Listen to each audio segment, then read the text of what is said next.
Entre la música y la salud, con el doctor Rodolfo Pereira. Bien, amigos, vamos a continuar con nuestro programa. El invitado de hoy es el doctor Miro Quintero. Gran amigo Miro, ¿no? Hemos compartido varias cosas, sobre todo las travesuras en pregrado, ¿no? Más de 40 años. Epa, no se dice. ¡Qué sexo! ¡Qué sexo! Bien, es especialista en cirugía en laparoscopia. Estamos hablando de la enfermedad del reflujo gástrico esofágico para ustedes, la hernia hiatal. Hemos hablado de lo que significa el reflujo, qué es esta enfermedad, cuáles son sus síntomas. Ahora quedamos, Miro, en cuáles serían los métodos de diagnóstico y además de la clínica que ya has descrito tan detalladamente. Afortunadamente en Venezuela contamos con muy buenos especialistas y con los estudios apropiados para hacer el diagnóstico preciso de esta patología.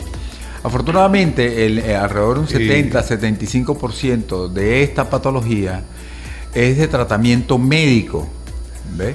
Pero hay que diagnosticarla bien y estadiarla bien para saber cuál es el curso de esa enfermedad, si va hacia tratamiento médico el resto de su vida, con una serie de medicamentos, una serie de cambios de hábitos y disminución de peso, o si va a tratamiento quirúrgico. La historia natural de la enfermedad es que si ese paciente, ese 25%, bien estudiado, ya vamos a hablar de los métodos de estudio, no han mejorado, si todo lo contrario, ha pasado de una esofeitis grado 1, 2, 3 o 4, ese paciente debe ser operado. Tiene indicación quirúrgica. Mira, no te preguntes sobre si tenía que ver con la edad. ¿Tiene que ver, es un factor de riesgo la edad?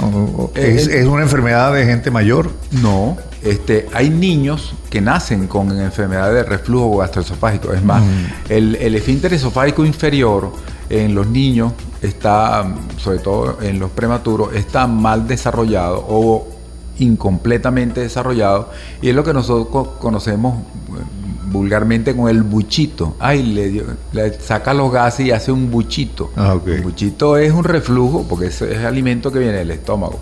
Entonces, con el pasar de los años, eso maduran las estructuras anatómicas, madura el esfínter esofágico inferior y el paciente ya no hace buchito, ¿ves? Pero pudiera ser que desde nacimiento eso es una constante.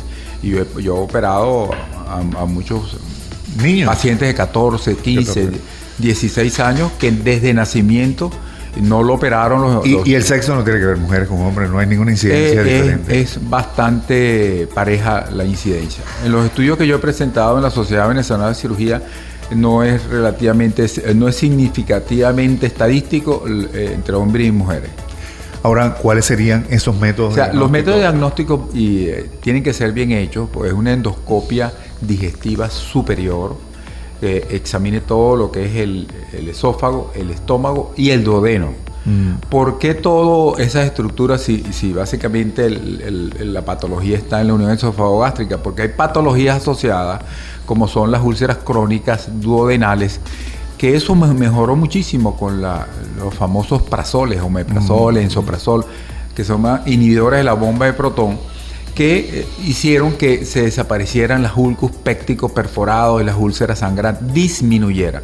Hoy en día eso ha aumentado por la mala alimentación y la escasez de dinero para comprar los medicamentos, y entonces estamos volviendo a ver úlceras duodenales sangrantes y estamos volviendo a ver... ¿Y estas úlceras no pudieran conllevar como complicación a una enfermedad del reflujo gástrico esofágico? Sí, pero cuando se producen en el duodeno, esa cicatrización crónica, presentación de la úlcera, cicatrización en el tiempo, va estenosando y deformando el duodeno, y por consiguiente hay un retardo del vaciamiento gástrico. ¿Qué? Y eso aumenta el reflujo gastroesofágico. ¿Qué significa estenosando para disminuyendo aclarar? El calibre, el tubo va disminuyendo su calibre y su capacidad de contraerse se disminuye también por la cicatriz.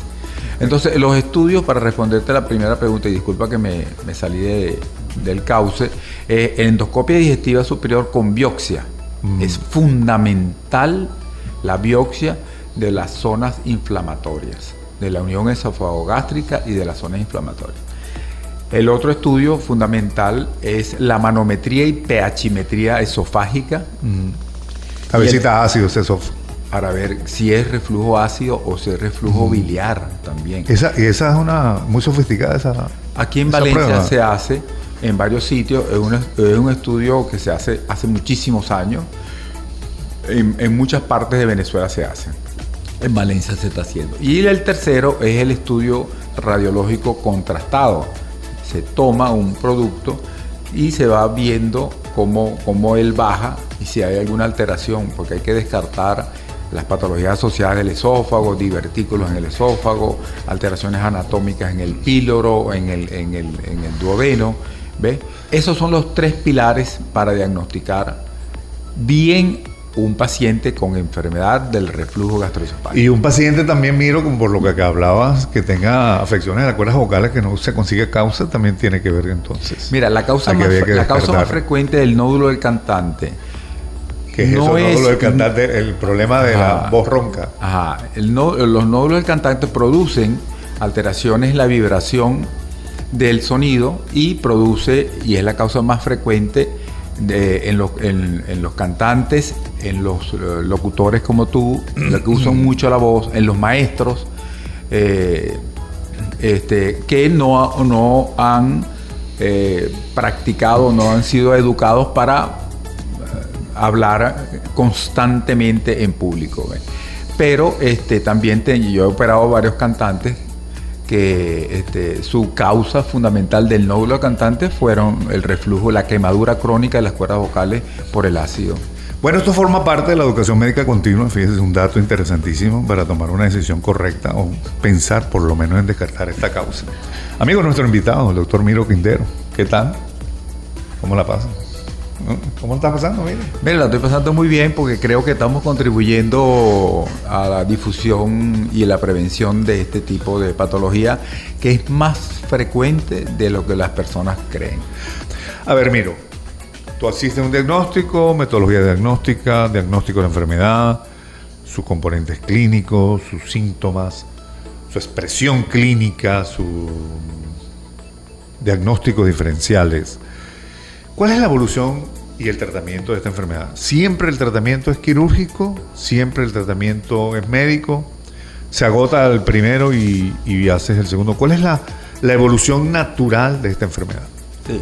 La historia natural de esta enfermedad, en su mayoría, el porcentaje cambia también por diversos factores, cultura, situación geográfica del país donde usted vive. Pero en líneas generales el tratamiento, en su mayoría, es un tratamiento médico, ¿ve? Pero para ese tratamiento médico, si usted tiene mucha sintomatología, usted tiene que hacer seguimiento con un gastroenterólogo para que haga la medicación adecuada y le enseñe a buen vivir con esa patología, es decir, cambios de hábitos de vida, hacer ejercicio, el peso y eventualmente el uso de medicamentos para ayudar al vaciamiento gástrico y al pH del estómago. Pero hay un porcentaje que nace con alteraciones en el esfínter esofágico inferior y haga usted lo que haga, usted va a tener una historia natural hacia la gravedad, hacia las complicaciones, desde el nivel de esofagitis grado 1, que es inflamación, pasa a esofagitis grado 2, que puede ser pequeñas ulceraciones sobre el esófago o la unión esófago-gástrica, y grado 3, que ya hay alteraciones histológicas claras de displasia a metaplasia, por utilizar un lenguaje más sencillo, alteraciones histológicas hacia alteraciones premalignas, sin llegar a malignas. En este tipo de paciente, no estamos hablando del más frecuente, del 80%, sino este 20%, que aunque usted le ponga el tratamiento que le ponga, sigue la historia natural hacia la gravedad, ese paciente, su condición puede evolucionar a lesiones premalignas en la unión esófago-gástrica hasta lo que llamamos nosotros el esófago de Barrett. El esófago de Barrett es una lesión premaligna que pudiera conllevar en algunas personas, no necesariamente, al cáncer de la unión esófago-gástrica. ¿Ves? Entonces, tenemos un porcentaje de los pacientes que tienen enfermedad del reflujo gastroesofágico que tienen que ser bien estudiados, monitorizados por un gastroenterólogo para ver el momento en que este paciente pase a la cirugía. ¿Qué rol tiene la cirugía?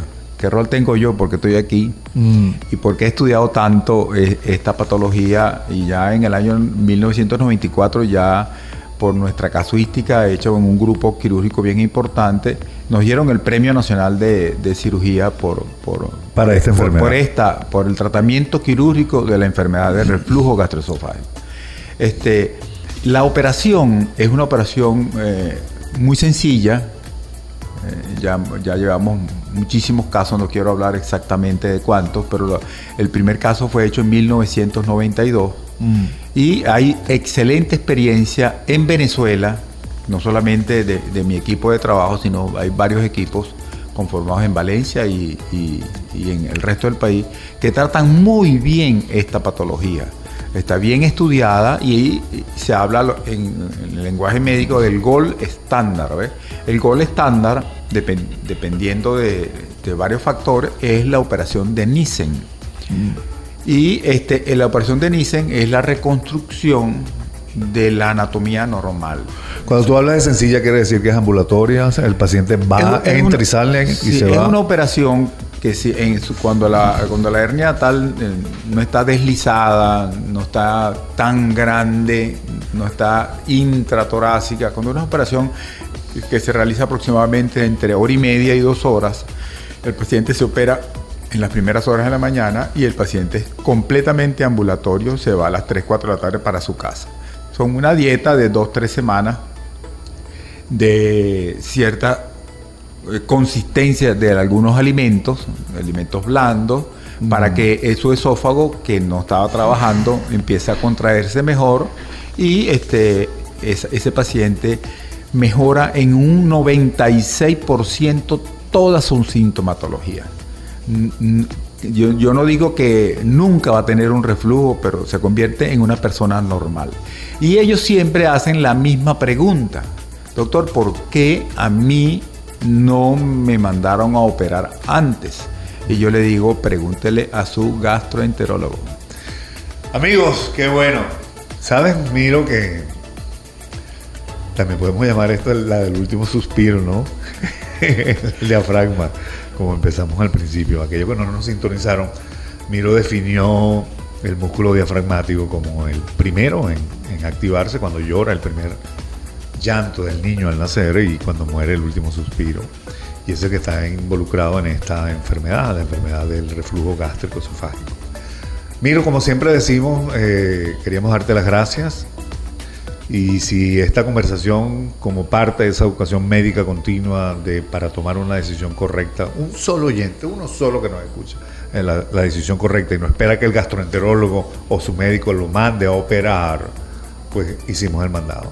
Queremos agradecerte enormemente tu tiempo tempranero, o esta vez más temprano, y espero que, siendo el primer invitado en esta nueva temporada, pues se abra hacia nuevos horizontes. Gracias, Miro, por tu presencia. El doctor Miro Quintero, especialista en laparoscopia, especialista del Centro Médico Guerra Méndez y especialista en cirugía, por supuesto, de laparoscopia. Y esta conversación que tuvimos, este tema que tocamos, él ganó un premio en el año 94 sobre la enfermedad del reflujo gastroesofágico, para ustedes la hernia yatal.